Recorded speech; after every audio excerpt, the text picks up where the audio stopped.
নমস্কার, কলিস কিচেনে সবাইকে স্বাগত জানাচ্ছি। আজ ভেন্ডি দিয়ে আর চানা দিয়ে একটা রেসিপি বানাচ্ছি। এর জন্য এখানে ভেন্ডি নিয়ে নিয়েছি, 1 বাটি পরিমাণ চানা ভিজিয়ে রেখেছিলাম রাতের বেলা, আর সাথে এখানে কয়েকটা আলু নিয়ে নিয়েছি। ভেন্ডি চানার এই রেসিপিটা দারুণ লাগে খেতে, রুটি, পরোটা, ভাত সব কিছুর সাথেই খুব ভালো লাগে। প্রথমেই আমি আলুগুলা একটা পিলারের সাহায্যে ছিলকা ছাড়িয়ে নিচ্ছি। চানাটা বেশিক্ষণ ভিজিয়ে রাখতে হবে, 4 থেকে 5 ঘন্টা ভিজিয়ে রাখলে চানাটা যখন ফুলে ডবল হয়ে যাবে তখন চানাটা সিদ্ধ করে নিলে তাড়াতাড়ি সিদ্ধ হয়ে যায়। এখানে আমি কালো চানাটা নিয়েছি, আপনারা ইচ্ছা করলে কাবুলি চানা দিয়েও এই রেসিপিটা বানাতে পারেন।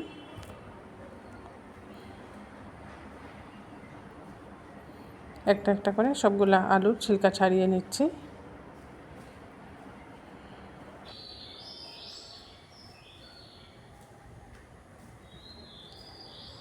আমি এখানে বড় বড় আলু নিয়েছি, আপনারা ছোটো হলে 2টের জায়গায় 4টে নিয়ে নেবেন। আর ভেন্ডিগুলা একদম কচি হলে ভালো হয় এই রেসিপিটা। আমি একদম টাটকা কচি ভেন্ডি বাজার থেকে নিয়ে এসেছিলাম, তাই ভাবলাম চানা দিয়ে নতুন রেসিপিটা আজ বানিয়ে নিই। আলুগুলো অর্ধেক করে কেটে নিয়েছি। এবার একটা কুকারের মধ্যে আলু আর চানা সিদ্ধ করে নেব। এই রেসিপির মধ্যে আলুটা সিদ্ধ করে ব্যবহার করতে হবে।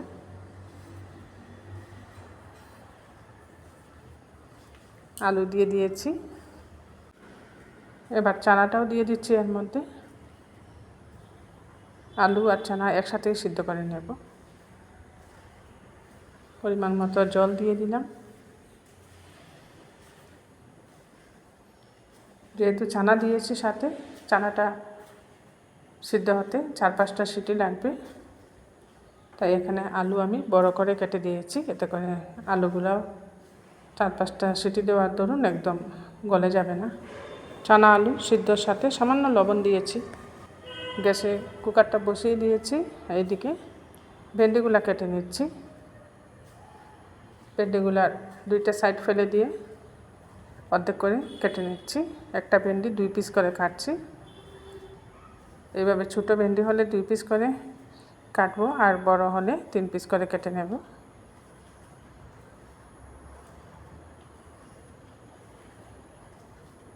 ভেন্ডিগুলো কিন্তু আস্ত ধুয়ে নিয়েছি, আর যখনই ভেন্ডি কাটবেন ভেন্ডি কাটার আগে ধুয়ে নিলে ভালো হয়। একদম ছোটো যেগুলো ভেন্ডি এগুলো আস্তই দিচ্ছি আমি।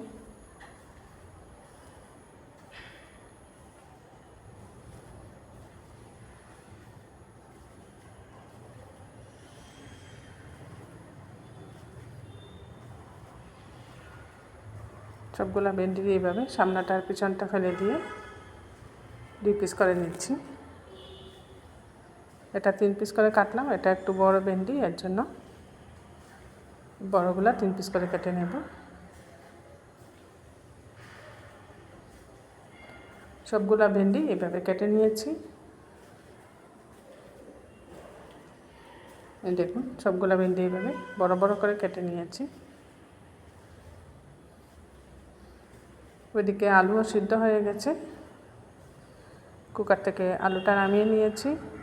চানাও খুব সুন্দর সিদ্ধ হয়ে গেছে। আলুগুলাকে একটু বড় বড় করে কেটে নিচ্ছি। আলুটা সিদ্ধ করে দিলে ভেন্ডির সাথে খুব ভালো লাগবে, কারণ ভেন্ডিটা সফট যেহেতু তাড়াতাড়ি নরম হয়ে যাবে। আলু শক্ত থাকলে ভালো লাগবে না। গ্যাসে একটা কড়াই বসিয়ে দিয়েছি, এর মধ্যে দিয়ে দিচ্ছি রিফাইন্ড অয়েল।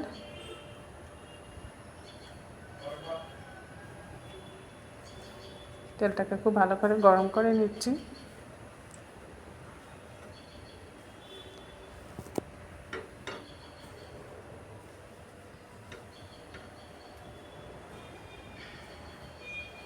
তেলটা খুব ভালোভাবে গরম হয়ে যাওয়ার পর গ্যাসের হিটটা কম করে দিয়ে এর মধ্যে সামান্য হলুদের গুঁড়া দিয়ে দিচ্ছি। ভেন্ডিগুলো এখানে ফ্রাই করে রান্না করব, এর জন্য প্রথমে ভেন্ডি ফ্রাই করে নিচ্ছি। কেটে রাখা সব ভেন্ডি দিয়ে দিলাম। সামান্য লবণ দিয়ে ভেন্ডিগুলোকে এখন আমি ফ্রাই করে নিচ্ছি।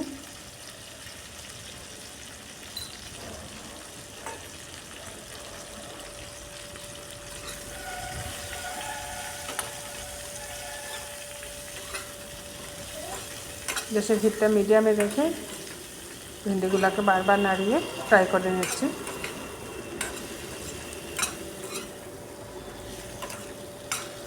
ভেন্ডি এমন একটা সবজি, নানা রকম রান্না করে খাওয়া যায়, আবার সিদ্ধ করে ভর্তা বানিয়েও খাওয়া যায়। আমার কাছে তো ভেন্ডির সবজিটা খুবই ভালো লাগে।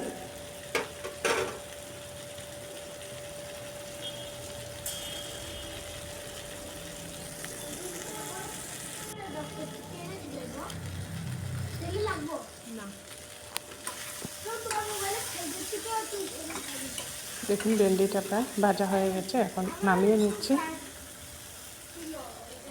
ভেন্ডি ভাজতে ভাজতে সিদ্ধ হয়ে যায়। সবগুলা ভেন্ডি খুব সুন্দর ভাজা হয়ে গেছে, এগুলাকে একটা বাটিতে উঠিয়ে নিচ্ছি।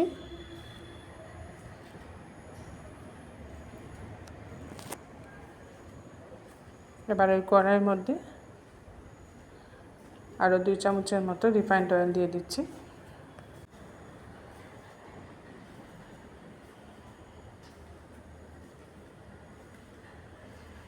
এই রেসিপিটা রিফাইন্ড অয়েল দিয়ে বানাচ্ছি। যে কোনো অয়েল দিয়ে রেসিপিটা বানানো যায়, সরষের তেল দিয়েও আপনারা বানাতে পারেন, টেস্ট একই রকম হবে। ফোড়নে দিয়ে দিচ্ছি গোটা জিরে, আর দিচ্ছি এখানে কেটে রাখা বড় সাইজের একটা টমেটো। এই রেসিপির মধ্যে আমি পেঁয়াজ রসুন দিচ্ছি না, শুধু জিরা ফোড়ন দিয়ে এটা বানাচ্ছি। টমেটোটা দিয়েও কিছুক্ষণ নাড়াচাড়া করে নিচ্ছি।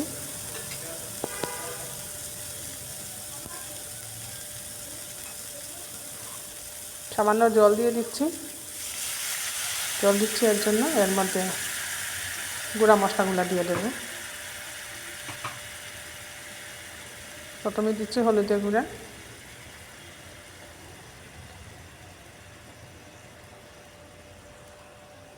আর দিয়ে দিচ্ছি এখানে জিরে গুঁড়া,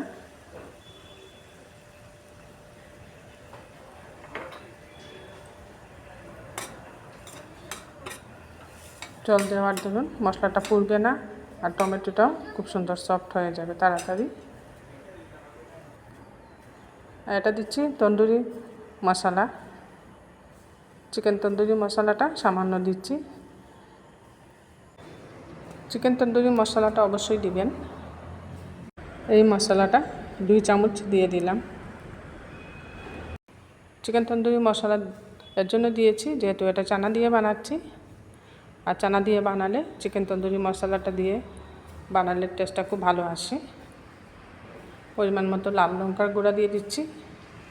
হালকা ঝাল হবে রেসিপিটা, তাই এখানে প্রায় 1 চামচের মতো লাল লঙ্কার গুঁড়াটাও দিয়ে দিলাম। এবার খুব ভালো করে কষিয়ে নিচ্ছি। আরও একটু জল দিয়ে দিচ্ছি যেহেতু একদম শুকনো হয়ে গেছে মশলাটা। সাথে কয়েকটা আস্ত কাঁচা লঙ্কা দিয়ে দিলাম।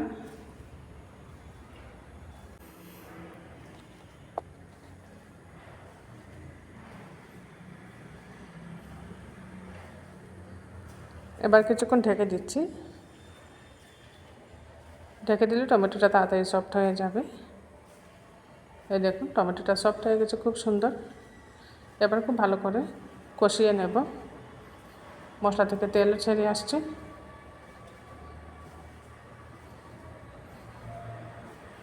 খুব ভালো করে কষিয়ে নেওয়ার পর এখানে আমি সিদ্ধ করে রাখা আলুটা দিয়ে দিচ্ছি প্রথমে।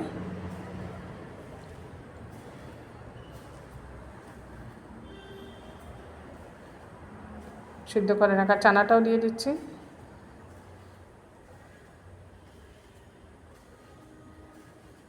চানা আর আলু আরও কিছুক্ষণ কষিয়ে নিচ্ছি মশলার সাথে।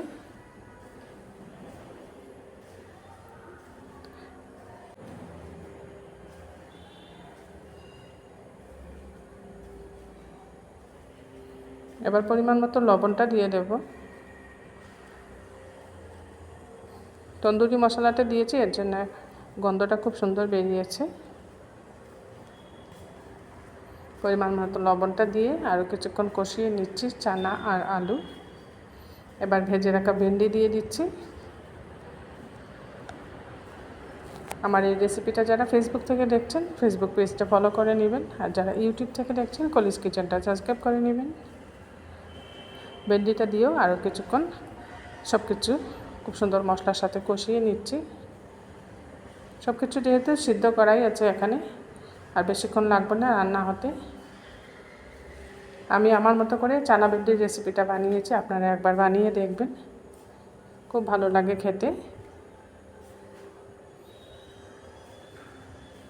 কষানোর এই পর্যায়ে সামান্য জল দিয়ে দিয়েছি, বেশি ঝুলঝুল থাকবে না তাই সামান্য জল দিয়েছি।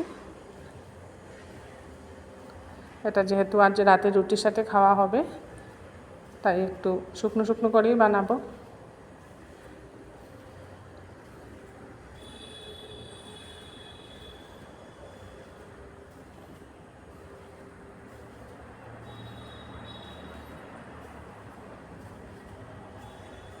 এবার খুব ভালো করে ফুটিয়ে নিতে হবে। খুব ভালো করে যখন ফুটে উঠবে তখন গ্যাসের হিটটা একটু কম করে দিয়ে কিছুক্ষণ ঢাকা দিয়ে রান্না করলেই হয়ে যাবে।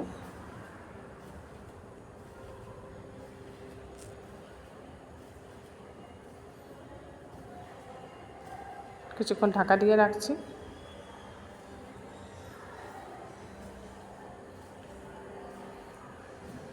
পাঁচ থেকে 7 মিনিট এইভাবে ঢাকা দিয়ে রেখেছিলাম।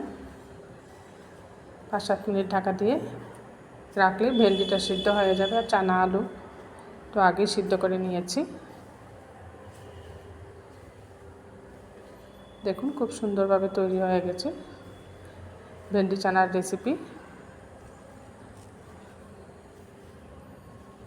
একঘেয়েমি ভেন্ডি খেতে যখন ভালো লাগে না তখন এইভাবে চানা ভেন্ডি বানিয়ে নিতে পারেন।